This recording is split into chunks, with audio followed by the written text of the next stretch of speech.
Student visa की applications की जो प्रोसेसिंग टाइम है वो इतना ज्यादा है, ये सबको पता है।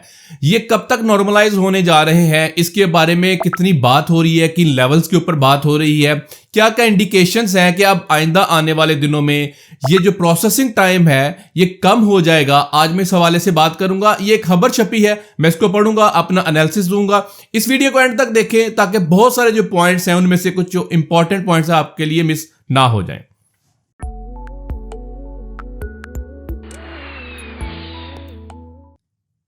मेरा नाम नासिर नवाज है और मैं ऑस्ट्रेलिया में रजिस्टर्ड माइग्रेशन एजेंट हूं। आज मैं बात कर रहा हूं जो स्टूडेंट वीज़ा के प्रोसेसिंग टाइम के हवाले से और बहुत सारे जो वीज़ाज हैं उनकी प्रोसेसिंग के हवाले से बहुत डिले का शिकार हैं जो ऑस्ट्रेलिया के एप्लीकेशंस हैं। अब ये जो डिले का शिकार हैं ये तो एक तरफ फैक्ट रह गया। क्या इस डिले के शिकार जो चीज़ें हैं या डिलेज हो रहे हैं प्रोसेसिंग टाइम में, क्या जो ऊपर वाले जो पीपल एट द हेल्म हैं उनको पता है? यस, एक ये देखेंगे। दूसरा, वो इसके बारे में क्या कहते हैं, इसके बारे में वो क्या करने जा रहे हैं। एक खबर छपी है, मैं वहां से पढ़ के आपको बताऊंगा, साथ साथ अपना एनालिसिस भी बताऊंगा होने क्या जा रहा है।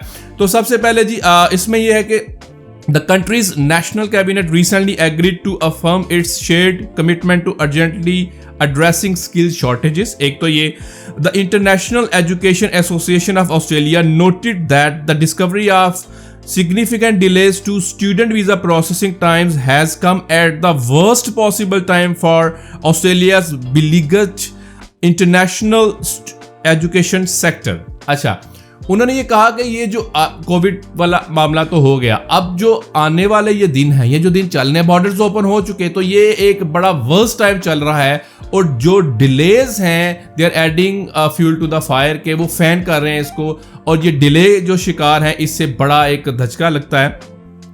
इसके अलावा ये कहा जी अब backlog in visa processing extends to regional skill workers visa stopping 16,400 as reported by AFR। अच्छा, my focus is on making sure that we clear this backlog as quickly and as efficiently as possible in the national interest। Andrew Giles ने ये कहा ABC news को। अच्छा, वो कहते हैं कि मैं जैसे पहले भी मैंने आपको बताया कि बड़े एनर्जेटिक पर्सन हैं, बड़े फोकस्ड हैं, काम को लेके बड़े सीरियस हैं, और हमारे जो ऑस्ट्रेलिया के इमिग्रेशन के ये मिनिस्टर हैं तो वो ये कहते हैं कि मेरा ये काम है कि मैं बड़ा एफिशिएंटली जो है चीज़ें आगे रन करना शुरू हो जाए। अच्छा, मजीद क्या बातें हुई? In addition to reducing the backlog, there was a need to deliver a visa system that's fit for purpose। अच्छा, ये इनका जो ये दो चीज़ें करने जा रहे हैं। एक तो क्विक फिक्स है कि भाई जो डिले का शिकार एप्लीकेशंस हैं उनको जल्दी से वो प्रोसेसिंग होनी शुरू हो जाए। दूसरा ये चाहते हैं कि जो आइंदा आने वाले दिन हैं उसके लिए भी एक ऐसा सिस्टम डेवलप कर दिया जाए, पॉलिसीज डेवलप कर दी जाएं, जिससे ये दोबारा ये जो मुश्किलात आ रही हैं या चैलेंजेस आ रहे हैं ये ना आए। तो इस हवाले से भी इन्होंने इंडिकेशन दी। और क्या बातें हुई?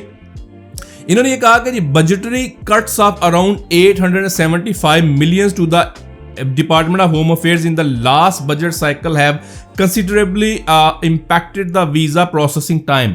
अच्छा, जो कि डिपार्टमेंट ऑफ होम अफेयर पे बजट कट जो लगा $875 मिलियन का, तो उससे उन्होंने कहा कि जो एफिशिएंसी है डिपार्टमेंट की उस वजह से बहुत ज़्यादा जो है प्रॉब्लम्स आ रही हैं। मजीद क्या बात हुई? We are working our way through the scale of the backlog as well as looking at resource allocations and policy options needed to get things moving. As the Prime Minister made clear, this has to be an absolute priority for Australia। तो ये कह रहे हैं कि जी हम backlog पे काम कर रहे हैं। बजट जो है और जो रिसोर्स एलोकेशन मतलब जो स्टाफ वगैरह है उनको जो मामलात हैं उनको एक प्रायोरिटी वाली जगह पे लेके आना, वो एलोकेशन और पॉलिसीज़ को डिफाइन करना, जैसे मैंने पहले कहा, इसके ऊपर ये बहुत फोकस कर रहे हैं। और प्राइम मिनिस्टर ने जैसे पहले एक नेशनल कैबिनेट मीटिंग में भी कहा कि ये हमारी एब्सोल्यूट प्रायोरिटी है कि इन चीज़ों को हम फिक्स करें, जो वीज़ा सिस्टम है, इमिग्रेशन सिस्टम है, हम इसको फिक्स करें, और जो डिले का शिकार चीज़ें हैं और जो आइंदा आने वाले दिनों में ये डिले का शिकार ना हो, इसको ये ठीक करने जा रहे हैं। मजीद क्या बात हुई? A host of problems have now beset our nation's ability to turn around visas in a timely manner.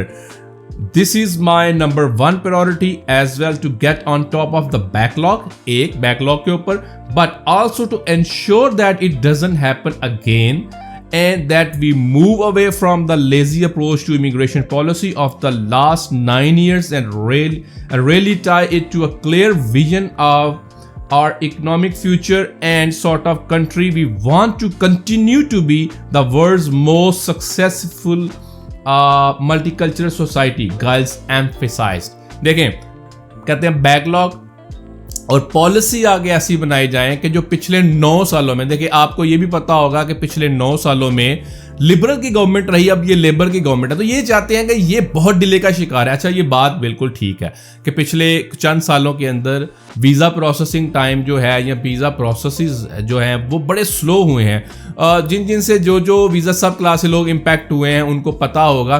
Student visa जो है किसी दौर में बहुत कम अरसे में करता था, फिर आहिस्ता आहिस्ता इसका प्रोसेसिंग टाइम बढ़ गया। इवन के विजिटर वीज़ा जो है हमारे साथ बहुत दफ़ा ऐसे होता है कि विजिटर वीज़ा जो है मिसाल के तौर पे 4 वीक्स टाइम है या 6 वीक्स टाइम है, तो वो 2-2, 3-3, 4-4 मंथ्स तक चला जाता है। अब जिसने छुट्टियां ली हुई हैं, जिसने विजिट के लिए आना है, जिस मकसद के लिए आना है, फैमिली मेम्बर को मिलने के लिए आना है, जिस ओकेजन के लिए आ रहा है, वो बिल्कुल ही ख़त्म हो जाता है। सम टाइम वो भी जो है वो निकल चुका होता है, डेट्स निकल चुकी होती हैं, तो प्रोसेसिंग टाइम बहुत डिले हुए हैं। ये इस बात में कोई शक नहीं है, लेकिन इस बात को भी यकीन है कि ये जो नए इमिग्रेशन मिनिस्टर हैं वो बहुत फोकस्ड हैं। वो ये चाहते हैं कि अभी जो बजट एलोकेशन, एक तो वो हो गया हुआ बजट, रिसोर्स जो हैं, जो कि नया स्टाफ है, रिसोर्स को लेके जाएं और उन जगहों पे लगाएं जहां पे ऑलरेडी बहुत डिले का शिकार है, बैकलॉग बहुत चल रहा है। और दूसरा, पॉलिसीज डिफाइन की जाएं कि आइंदा आने वाले दिनों में ऐसा ना हो। मिसाल के तौर पे एक काम अभी तो क्विक फिक्स हो गया, लेकिन अब आइंदा का क्या, आज एक एप्लीकेशन की है, कल 100 और आएंगी, तो उनके लिए क्या करेंगे। तो ऐसे प्रोसेसेस, ऐसी पॉलिसीज जो हैं डिफाइन करें जिससे एफिशिएंट चीजें जो हैं वो उसको लेके चल सके। अच्छा, आगे एक्सपर्ट ओपिनियंस भी आई। मिसाल के तौर पे some of these include a lack of trained staff available at our embassies to cope with the workload, COVID-related lockdowns that require visas to be processed in other countries, and an upsurge in fraudulent documents from certain student source countries. ये बड़ा important point है जी। इसमें इनका एक तो ये है क्योंकि कोविड की वजह से बाहर बहुत सारे और पोस्ट के अंदर जो है वो वीज़ा प्रोसेसिंग हो रही थी। एक बड़ा इंपॉर्टेंट पॉइंट, जो लोग पूछते हैं स्टूडेंट वीज़ा जो है नहीं आ रहा, स्टूडेंट वीज़ा जो है वो डिले का शिकार है, तो ये उनके लिए जवाब है, ये एक एक्सपर्ट ओपिनियन उनके लिए जवाब है कि ऐसा भी अब हो रहा है कि बहुत ज़्यादा तादाद में फ्रॉडुलेंट जो डॉक्यूमेंट्स हैं ना वहाँ से वो आने शुरू हो गए हैं। स्पेशली उन्होंने कहा स्टूडेंट सोर्स कंट्रीज। अब स्टूडेंट सोर्स कंट्रीज जो हैं वो डिफरेंट हो सकते हैं। मैं इन ममालिक का नाम तो नहीं लूँगा, लेकिन हम सबको पता है सबसे ज़्यादा स्टूडेंट्स कहाँ से आते हैं और स्टूडेंट्स ज़्यादातर कहाँ से आते हैं। कम भी आते हैं, बेशक एक स्टूडेंट आता है या 1000 स्टूडेंट आता है एक कंट्री के अंदर से। तो उन्होंने ये कहा कि हो क्या रहा है, अभी जो डॉक्यूमेंट्स हैं ना वो बड़े फ्रॉडुलेंट डॉक्यूमेंट्स आने शुरू हो गए हैं। वो फोर्ज हो सकता है, अमेंडेड हो सकता है, चेंज डॉक्यूमेंट्स हो सकता है, फेक डॉक्यूमेंट्स हो सकता है। तो उसको चेक करने पे जो है ना वो शायद वो टाइम लग रहा है, तो ये भी एक वजह हो सकती है। मजीद इस पे क्या बात हुई कि while admitting the visa processing was currently slower than pre-COVID levels, the department emphasized that they have now been provided with significant additional funding by new federal government to clear the visa backlog. This include hiring a large number of new staff at our embassies as well as offering overtime to existing staff who agree to work longer hours.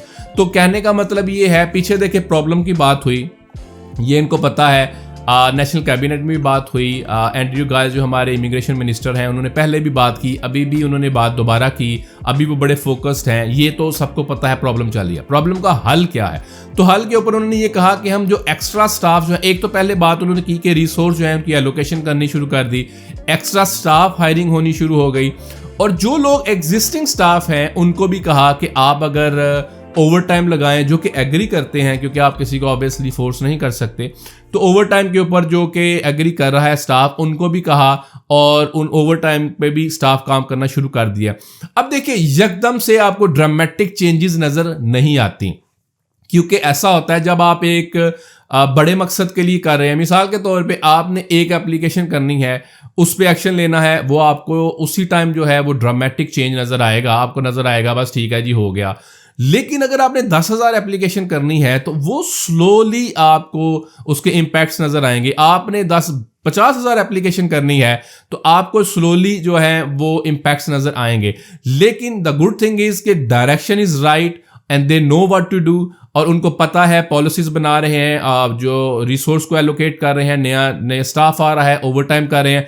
तो ये मुझे लगता है in couple of weeks time आपको significant changes नजर आएंगी, अभी यकदम से ये नजर नहीं आएंगी। तो ये सारी रिसेंटली बातें हुई जो कि इमिग्रेशन मिनिस्टर ने की, और वो मैं फिर से कहूंगा कि बड़े फोकस होकर काम कर रहे हैं, हमें ये चेंजेस नजर आएंगी। तो ये कुछ चीजें हैं जो कि लोग पूछते हैं कि अब आइंदा आने वाले दिनों में क्या होगा। वैसे भी फिस्कल ईयर शुरू होने जा रहा है, तो हमें बहुत सारी चीजें और बहुत सारी उम्मीदें, बहुत सारी एक्सपेक्टेशंस हैं न्यू फिस्कल ईयर के साथ, क्योंकि या उसमें पॉलिसी चेंजेस भी नजर आएंगे, उसमें न्यू पॉलिसीज इम्प्लीमेंटेशंस भी नजर आएंगी, उसके अंदर स्क्रूटनाइजेशन जो है वो ज्यादा स्ट्रिंजेंट किस्म की हो सकती है, वो भी नजर आएंगी, डिपार्टमेंट और ज्यादा एफिशिएंट और ज्यादा एक्टिव नजर आएगा। तो ये सारी चीजों को हम आपके लिए लाते रहेंगे। हमें सपोर्ट करने के लिए, हमारे चैनल को सपोर्ट करने के लिए सब्सक्राइब करें। Thank you.